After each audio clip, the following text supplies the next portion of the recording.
All right, let's see here. Share the page. And let's go here.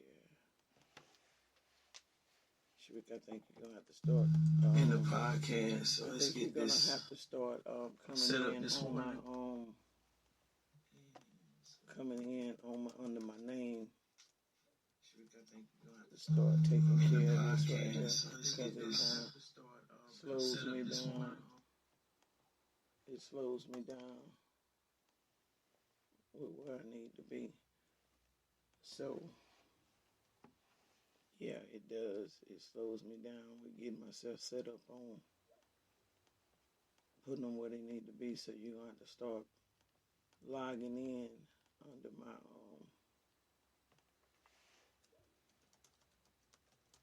information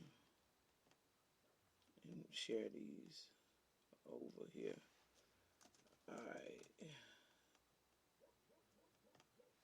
All right, so I got that. So now let me get back over here to here. All right, so I want to come in Luke chapter 15 this morning. Again, good morning to everybody. Great blessings be upon you.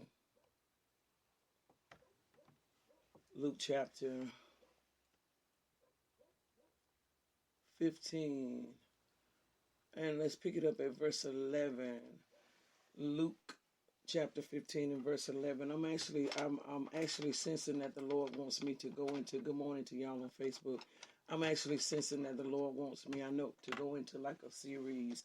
I understand that we are on prayer. We only come together every Tuesday morning, and that's at 7 o'clock. So, but it's still going to be part of the series, probably for the contingent of everything that I do, maybe like my lives, even also Sunday mornings and all, maybe still in this vein right here, because I really sense it very strong. This morning it was just very strong, and I'm going to literally talk about spiritual maturity. I'm going to talk about developing in the spirit, but I'm going to use it in the realm of prayer as well, even as intercessory prayer, and use some examples in the Bible to help us to understand that we have to literally grow. We have to develop in areas. We have to mature in areas. We have to allow ourselves to conquer certain things. So I do believe that this is the winning season of life. I do believe that this is the time that God has set for us to mature in things. Why?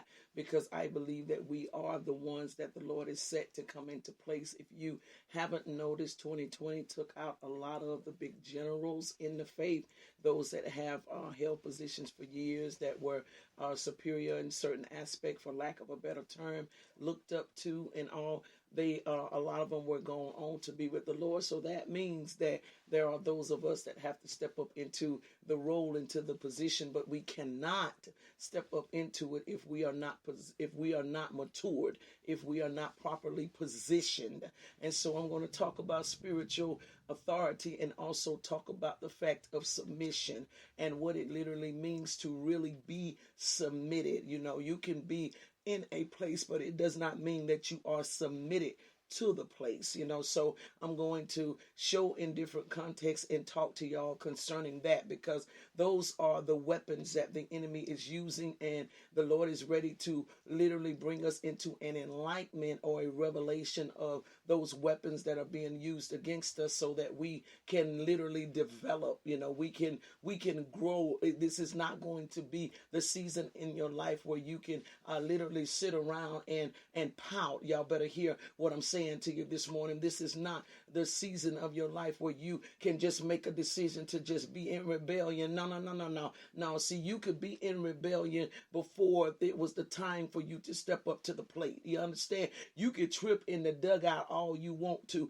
but when it's time for you to take your butt up there to bat, you best to do what you need to do, because you're being counted on for something to happen. So you're not in the dugout anymore, okay? You're now being dug out. That's what's happening, because that's what's going going on in the dugout. Things are being dug out. Bad character is being dug out. Wrong attitudes and wrong thoughts and lack of respect and honor is being dug out in the dugout. But it's now time to bring your butt up to the plate, because it's time now to play ball. It's time to do your part. And so because of that, we have to be mature. And what's going to tell whether we are mature or not is, have we paid attention to the coach? Where are we paying attention to those that was positioning us the right way with the right posture of how we were to hold the bat?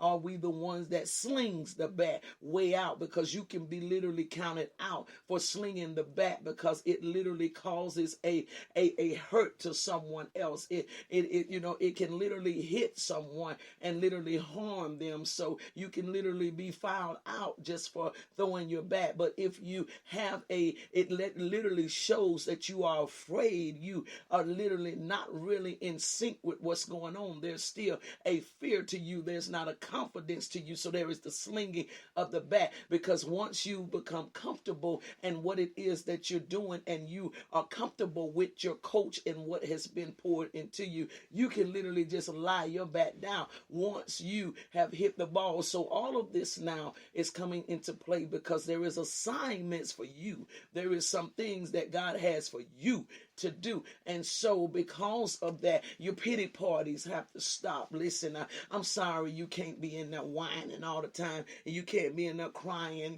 not wanting to go anywhere and just pitching a fit about things. It's time out for that. It's time out for the excuse that you've been using about, well, I'm just private. I don't really deal with a lot of folks. It's time out for that excuse. You understand? That's not going to cop it for you in this season. I'm telling you this morning, that's not going to play well for you in this season, okay? Because it's time now for the world to see you up at bat. It's time now for the people to see what has been deposited in you while you're sitting in the dugout. So it's going to expose what you've been doing while you were in the dugout. Were you in there being trained and taught, or were you in there fighting against what was being taught to you, and what training was coming to you? What were you in there doing? Where were you paying attention? Were you watching the strategies of the other team? Were you paying attention to how the ball is pitched? There are different types of ways. There's fast pitch ball, there is baseball, there is regular softball.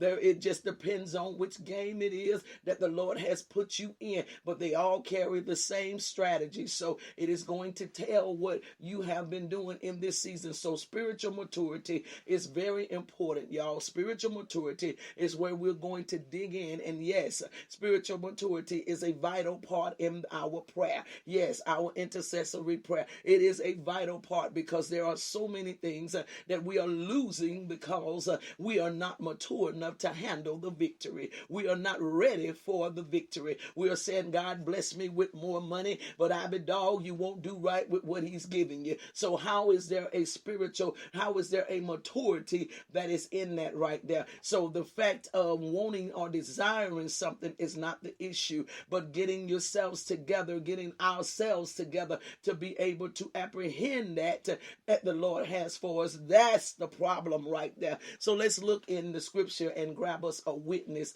of someone that was not ready for what they thought they were ready for. Boy, I feel God this morning.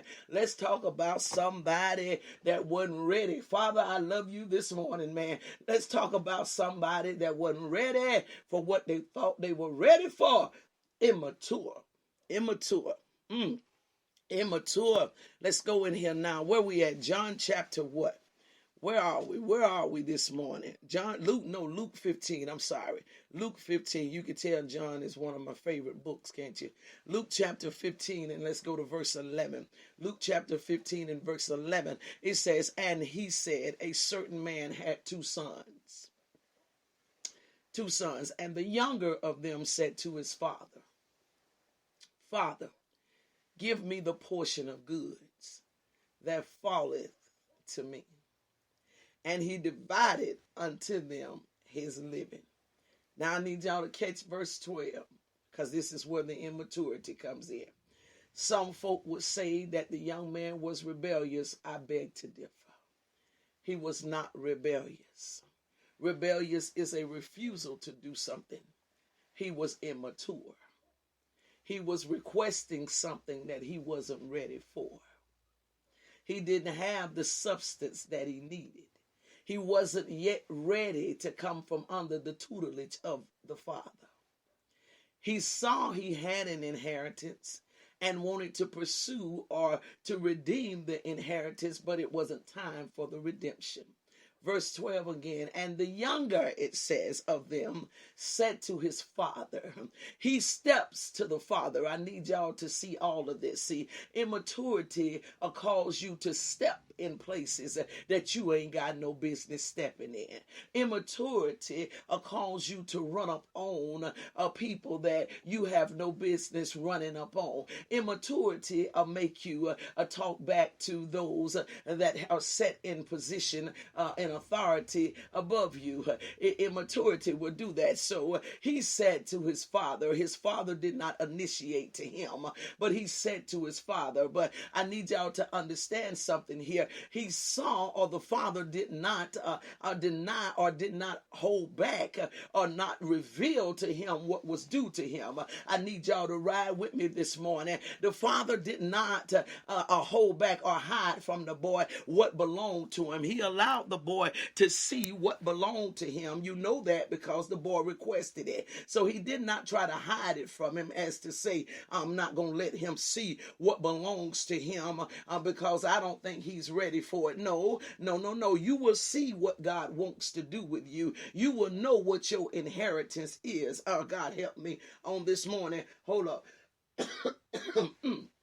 Excuse me, you're going to see what belongs to you. You're going to know what belongs to you. It's not going to be that you don't see it. Okay, so let me give you an example. Children that are living in a wealthy family right now. The inheritance, they see what belongs to them. The issue that they're having right now with over in England with what's going on with the royal family is that one young man, he saw his inheritance. He knew what he was entitled to and said, listen, the things that belong to my mother, I have an entitlement to. If you take what belongs to my father because he was born into this lineage, then okay. But what belongs to my mother, it is mine. My mom obtained this and it belongs to me. So you see what is going on with the royal family from a standpoint of some kids that knew that an inheritance belonged to them. You don't hide what belongs to them, but you prepare them for it. You give it another example to you. I am rearing my sons for the business that belongs to them.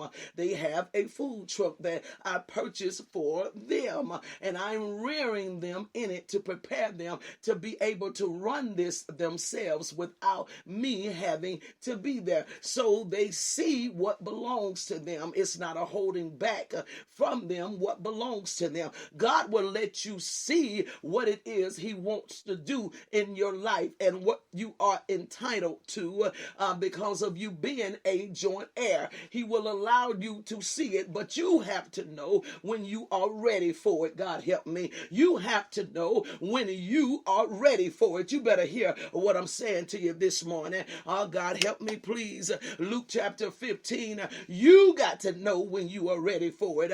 And just because you see it don't mean it's time, baby. Luke chapter 15 verse 12 again. It says the younger son of them said to his father, immaturity will make you step up when you need to shut up. You better hear what I'm saying to you. Immaturity make you step up when you need to shut up. God, I'm going to say that three more. I'm going to give it one more time for the third time. Immaturity will make you step up when you need to shut up. That's what it'll do. And the younger of them said to his father, he says, Father, give me the portion of goods that falleth to me. Okay, I want you to give me what belongs to me. Not that he was in rebellion, but he was immature. He saw it and desired it. His eyes, as the old folks say, was bigger than his belly. He saw it and he wanted it, but wasn't ready for it. You got to know yourself when you are ready for something. And can I tell you, just from